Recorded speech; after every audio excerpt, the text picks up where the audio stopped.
5, 4, 3, 2, 1, 0. In the Gospels, Jesus says, "Judge not, lest ye be judged." Then why is the church so judgmental? Why is the church so judgy? That's what we're going to be talking about today on Ignition. Welcome to the show. I'm your host, Dr. Chris Bergwald, and we want to set your faith ablaze so that you might live the adventure that comes from a relationship with Jesus Christ. Before we get into judgment and judgmentalism, we want you to know that we love listener feedback. So if you've got a question about today's episode, or if you have an idea for a future episode, please contact us. The easiest way to do so is by email, and the address is ignition@sfcatholic.org. Again, I want to repeat, especially a topic like this, judgmentalism and judgment and the church's teaching. Please feel free to reach out. If you've watched or listened to the show at all, you know that we do appreciate listener feedback. So especially if you disagree, feel free to send those emails to Robyn Bruggeman. Oh, I knew you were going to do that. Ignition at sfcatholic.org. I already gave the address out. Ignition at sfcatholic.org. I am joined in studio once again by my occasional co-host, I guess, Robyn Bruggeman. Hey, Robyn. Hello. Robyn, so you've introduced yourself many times. Woman, wife, mother. Tell us a fun fact about Robyn that we might not otherwise know. See, I love polka dots. You. And are you wearing polka dots? It looks like it from here. They're not polka dots. They're not polka dots, but they kind of. Anyways, is that a fun fact? Sure. That wasn't what you were looking for. That was not what I was looking for. That kind of fits with you. I was looking for something that would be more incongruent with you, but I hate mice. No, that fits with you too. Oh man, I don't know. I feel like never mind. Okay, so think of something someday. You think of something. See, I caught you last time too when I said fun fact about you. You had a hard time thinking. Did you do that to me? See, I did not do that on purpose. Yeah. Anyways, but karma comes. I'm just around. really not that interesting. Whatever. So, Robyn, today, as I said and mentioned in the opening, we're going to talk a little bit about judgmentalism, and this topic was sparked by a conversation that you and I had just a few days ago. Yep. So, for the sake of our listeners, would you mind, if you remember? I hope you do, because I don't. What was the spark for how we got in this conversation about maybe spending an episode talking about the church's teaching and whether or not the church's teaching is judgmental? Yeah. So I've had a few situations this summer or times I've found myself in with people, whether it's friends or family or just acquaintances, where it's come up that they feel the church, and they're Catholics, great Catholic people, but they feel like the church is judgmental when it comes towards people that are maybe living differently than what the church teaches. Right. And how they just feel like the church or the people in general, maybe that they're feeling judged. And they're maybe not, and they're not even the people that are living, XYZ sort of thing that's not maybe in line with the church's teaching. But they're just feeling like that's how it's coming across in a lot of the topics that are hot right now in the church. And I wasn't sure how to react to that, because I can kind of see what they're saying, but at the same time, I don't really feel like the church is like that. And I don't want people to feel like it is. Right. I want people to see the church as loving and beautiful, because it is. And so I think it's a perception of how people are perceiving or feeling the church is giving something off, when in fact, I don't actually think it is. I just think it's a perception, maybe.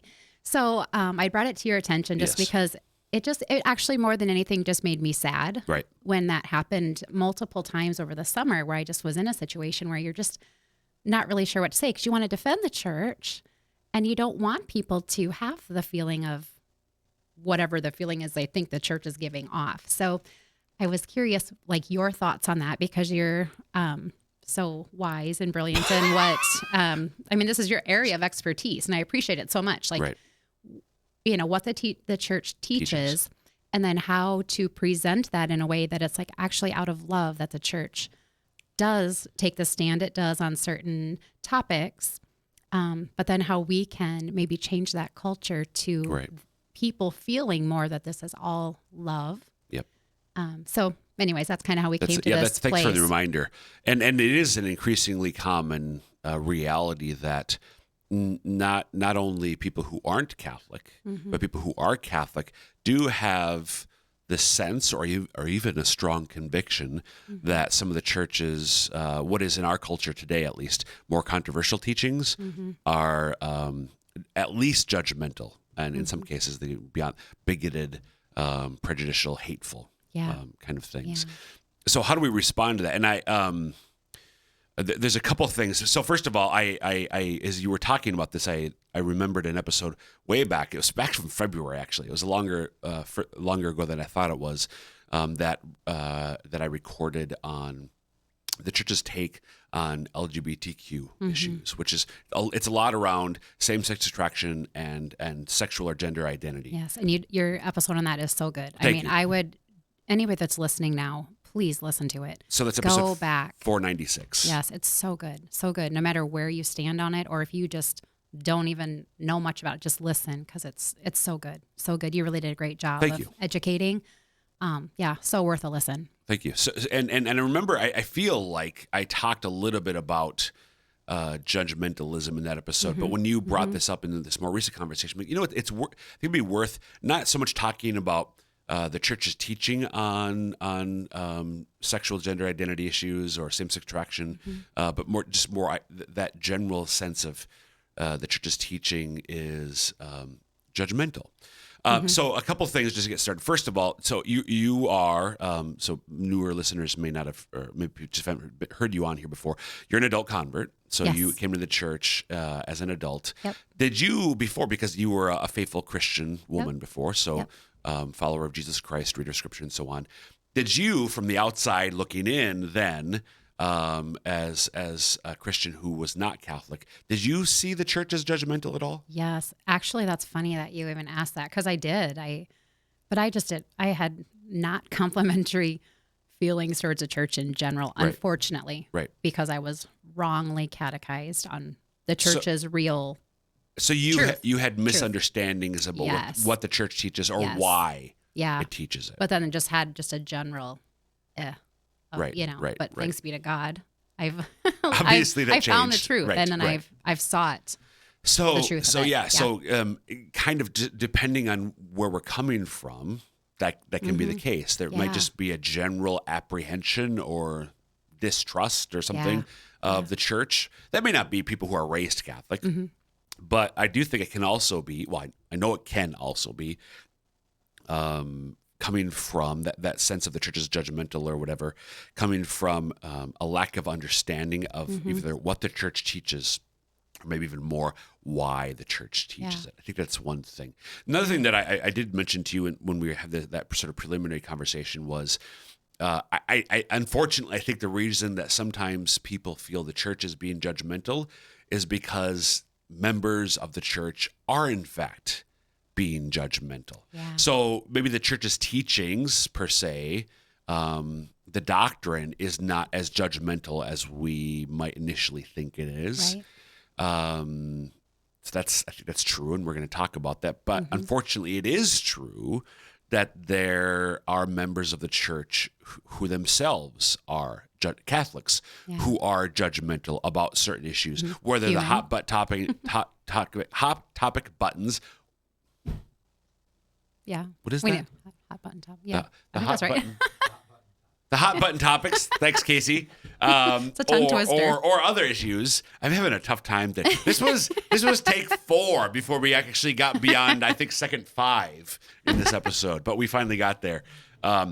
So whether it's hot button topics or other topics, that Catholics do have judgmental. Some Catholics, Yeah. and how do I know that? Because I've been there and done that. We're all human. Where I look Yeah. down on people because they're not doing what they should be doing. And so I think it's I don't want to get too much into birth order psychology here, but I'm the oldest. I'm a rule follower. So people who don't follow the rules, I'm like, come on here. Yeah. You're doing it wrong. So I know that Catholics can be judgmental because I've been judgmental. But yet, to your point though, the church's teaching isn't judgmental. Right. And that's what I wanted to take some time to talk Yeah. about. Yeah. So Well, I was just going to say, and I think this affects all of us, whether it's on a certain topic, whether you're Catholic or not Catholic, you're just going to be in situations. It's just the world we live in, Right. where it'll just be beneficial Right. to everybody to just have a better understanding of how we can be more present and more charitable, maybe in Right. certain situations.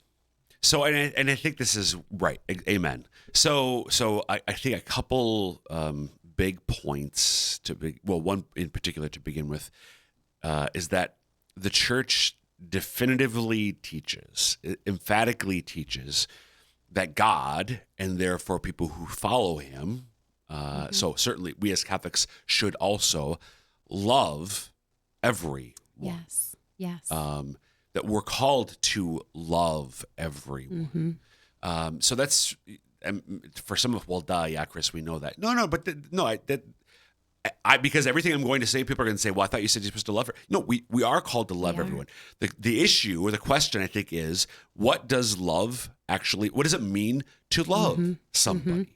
And I think that's where the disagreement or the struggle can come in. I totally agree. But it begins by saying that we are called to love everyone. So again, to use this is usually brought up in the context of some of those issues of sexual morality, and the church says whether somebody has same-sex attraction or not, whether somebody identifies according to their biological sex or not, we're called to love all of them, everybody. Right. Period.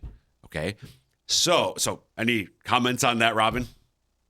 I was thinking you're going to say the very popular love the sinner and not the sin sort of thing. Right. So I was, But maybe not. But Yeah, not yet. I mean, okay. So the question is, though, I think, what does it mean to love somebody? So the church also says, so we're called to love everybody, but the church also says that there are certain actions, whether they're physical actions or mental, certain choices we make that can do us harm. Right.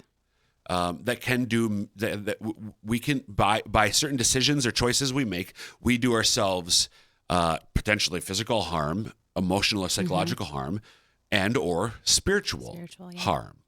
And we call these choices, one of the words for them is sins. Yep. So a sin is a choice that we make that whether we realize it or not, there's some nuance there, but leave it that for now. Whether we realize it or not, we're doing harm to ourselves and potentially other people as well. Yeah. So the church when the church speaks about sin, they're not, this is another key point, it's not arbitrary rules. Like, okay, so now this choice, is it good or bad? Well, Pope Francis is going to flip a coin to decide. No, that's not what the church says is certain choices are harmful to us based on our human nature and what makes us human. It's not arbitrary, but decided by Pope Francis or God himself. It's based on who and what we are as human beings. Right. Certain actions are going to be in accord with our human nature, what it means to be human. Certain actions are going to be in discord with our human nature. Yep. And really, in a sense, that's what it all comes down to. But there's a lot there to unpack. So and every sin, I mean, not just like every sin. Topics right now is everything. Right. All sin is like that. Yep. They all do harm to ourselves. So the church, but the church is a good mother, and she doesn't want us to cause harm to ourselves or anybody else. So we're going to unpack that a little bit. But folks, if you're just tuning in, welcome to the show. I'm your host, Dr. Chris Bergwald, talking today with Robyn Bruggeman about judgmentalism in the church's teaching. So God loves everybody. So there are some people, some Catholics, unfortunately, who've been judgmental, but our point today is the church's teachings objectively are not judgmental. Yeah. And I think then even just the clarification of, I think we just tend to loosely say the church is judgmental, but like it's separating that out. Yeah. It's really the vocabulary. Right. It's people can be judgmental, but the teachings. The teachings of the church are not. Right. Yeah. Right. But still, so some people would say, okay, fine, I recognize the distinction, but doesn't the church say that it's wrong to act out on same-sex attraction, same-sex desires? Yes. Doesn't the church say that you should identify your gender according to your biological sense, that they should be basically the same thing? Yes. Well, that's being judgmental, because what about the people who have same-sex attraction? Shouldn't they be able to love others? What are the people who experience gender dysphoria? Yep. Shouldn't they be able to identify according to, and this goes back to the point that we were just making, okay, shouldn't they be able to? But again, what the church's teachings is what's in accord with what it means to be human. What the church is saying in her teachings is, if you want to live a life fully alive, true and authentic happiness, full flourishing, then this is in a sense the owner's manual for being human. I mean, that's for years, for decades at this point. Yeah. I love that metaphor or that image of the church's moral teachings in particular. That just as, with my Chrysler Pacifica minivan, Chrysler gives me the owner's manual. They're the ones who made the van, the minivan. So in order for me to use the van well, in order for the van to function properly, here's the owner's guide, given to me by the manufacturer. The church's teachings are that for human beings. That's a very good analogy. I like it. I like it. I didn't make it up. Somebody else, many people use it, but I like. So these images or these teachings, they might be controversial, but they shouldn't be, because they're about. Listen, I recognize. So this is what the church says, and anybody who is a Catholic should say to those who experience same-sex attraction or those who experience gender dysphoria. I do not downplay or negate or mock or belittle your experience, your experiences, what your desires are, what you're experiencing internally. What I am saying to you, though, is that recognizing you might want to act in a certain way or identify a certain way, that is not going to lead to your true happiness and fulfillment. In this life, let alone the afterlife. That to follow, is it difficult? Is it hard to follow this way of life? Yes, it is. But it will lead to true happiness and fulfillment. And there's so many things, Robyn, in life where we see this in everyday way.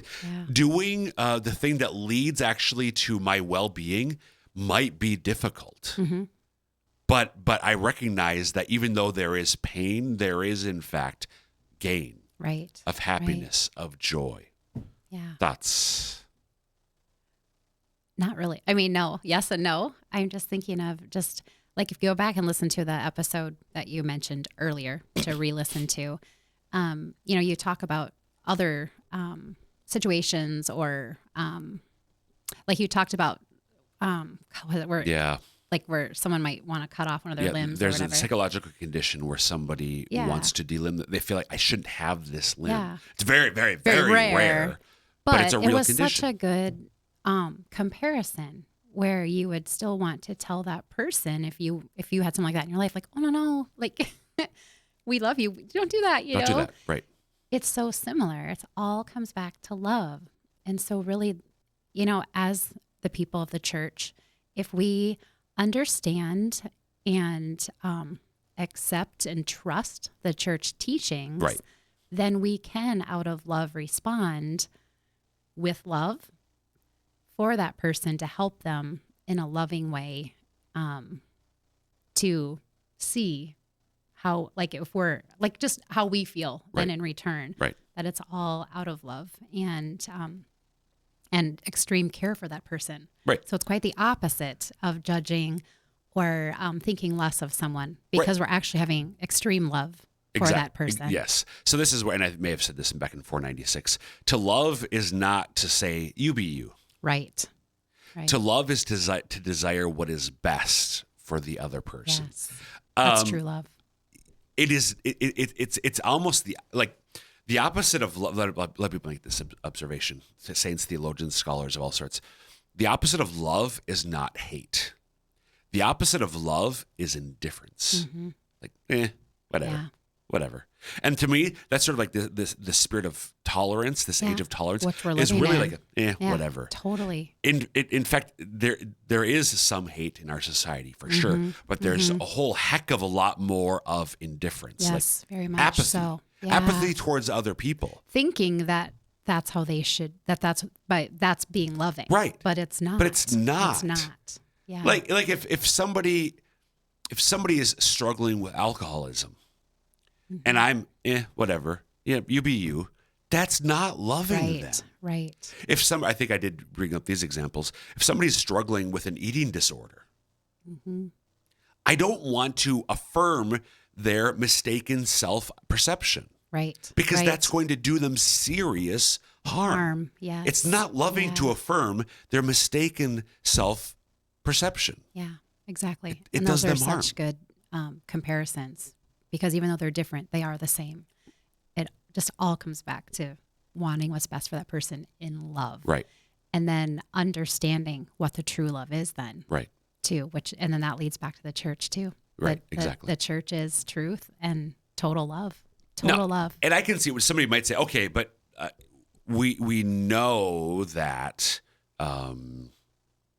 anorexia or alcoholism leads to self-harm. Well, how do you know that living a gay or lesbian lifestyle or embracing gender identity other than biological sex, like how do we know? Well, in fact, there are studies, there are books, there is scientific, psychological, medical evidence behind that, but it does also come down to what you've been hearkening back to, the church's teachings. And do I accept the hypothesis?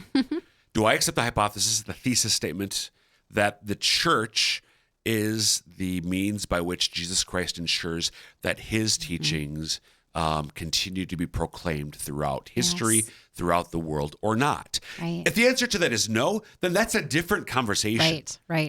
Let's have that conversation. Yeah. But if your answer to that is yes, then, okay, it's not judgmental for us to say that biological sex and gender identity are one and the same, or ought to be one and the same. It's not hateful or judgmental to say that following through on one's same-sex desires does harm to ourselves spiritually, if not in other ways, emotionally and so on. It's not hateful. It's not prejudicial. It's not judgmental, because it comes out of a conviction it comes from a conviction that this is the truth of the human person. And again, we want what is best for everyone. Right.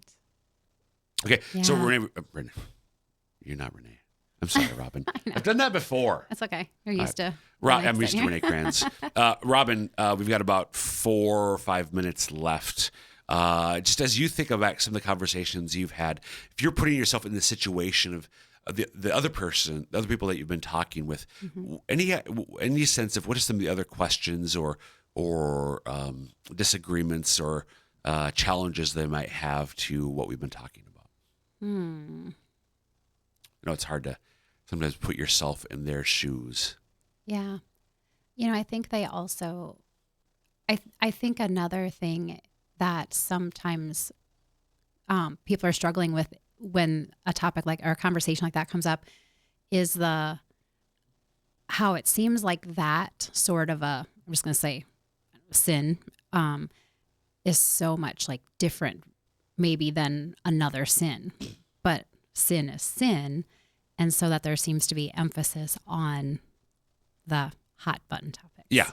Yeah. And I think that's the, like people say, why is the church so obsessed with sex?